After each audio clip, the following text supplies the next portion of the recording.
So in this video, we'll talk about some tools that you can use in the classroom to help all learners within the classroom under the Universal Design for Learning. The first checkpoint we'll look at is 3.1, which activates or supplies background knowledge. Information presented, like within a science classroom, should first be within a 5E lesson plan. So this should be the first D, which is engage, which should prime, activate, or provide background knowledge. Students in the classroom have some barriers when you present a new unit. Some of them have background knowledge, but they don't know it's relevant. So barriers can be reduced when students are able to activate relevant prior knowledge or link prerequisite information elsewhere. And some key checkpoints or key points under this checkpoint are teachers need to anchor instruction by linking it or to activate relevant prior knowledge using visual imagery, concept anchoring or concept masteries. You can also use organizers and other concept maps. The first thing that I thought of when you're trying to have students access prior knowledge would be to have them take a pretest. And I just looked at Khan Academy because they have great tests. It's a free tool to access that anyone can access. It's very reliable. They have great history and background knowledge within the content. They have glossaries and quizzes like I talked about. And Khan Academy is a well-known relevant course material tool. All teachers use it within the classroom, or most of them do. In this example, under UDL, it's a great tool to access student prior knowledge. And so heading over to the quiz,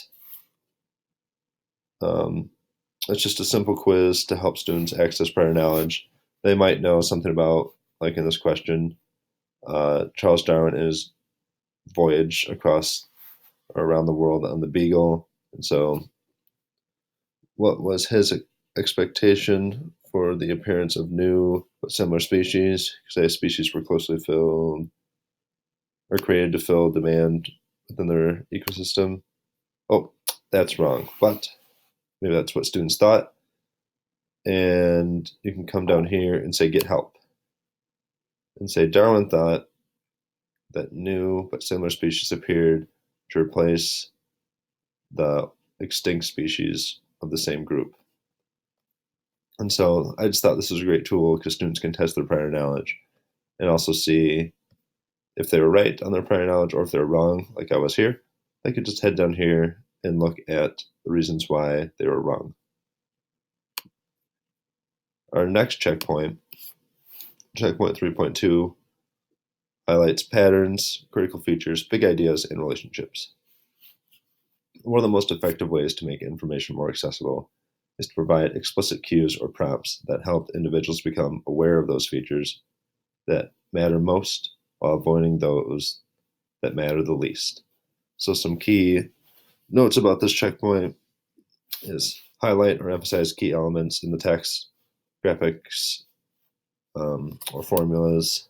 Other outlines or other uses are outlines, graphic organizers, unit organizers or routines, concept organizer routines, concept mastery routines to emphasize key ideas and relationships. And so what I thought of here is an easy tool that everyone can access. Laying out the big ideas, relationships, and critical features would just be to have students be able to access a lesson plan where they can see all these key ideas and terms in the whole unit laid out. And so I thought of the Next Generation Science Standards. They have their own biology website with lesson plans, and it does cost $39 a year. Features, it has all the key elements, lesson plans, activities, quizzes, tests, you name it, they have it.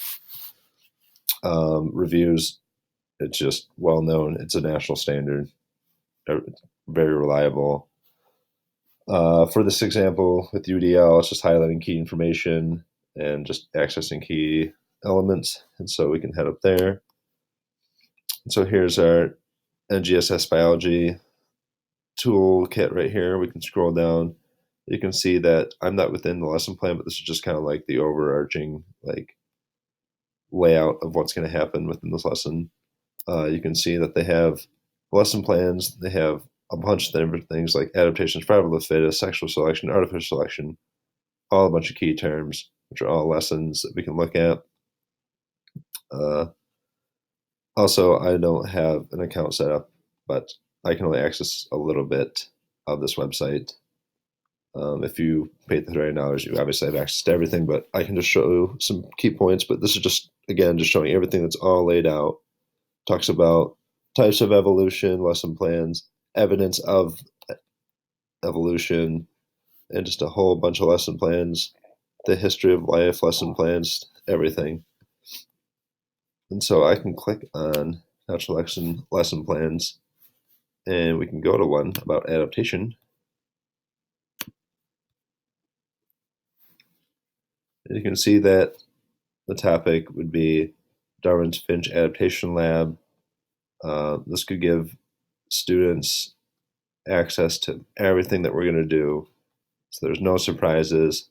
This is a great lab that I've actually done in my classroom with forks and spoons and trying to grab worms. It's perfect, easy setup. Everything's already made, and students can easily have access to everything here. Even more, we go down further, they have quizzes here too.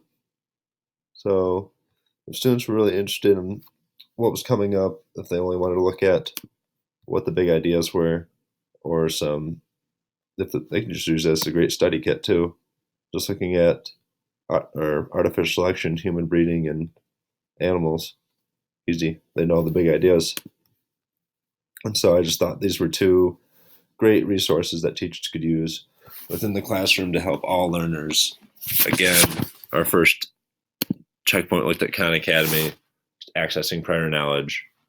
Easy little quiz that you can offer students. They can see if they got it right, see what they know. If they got it wrong, they can see the reason why. It's just a great way to start the unit so they can see what they know prior to. And with our other checkpoint, we can highlight the main ideas. Students can go in, see all the main ideas, see what they're going to learn, see the whole lesson mapped out.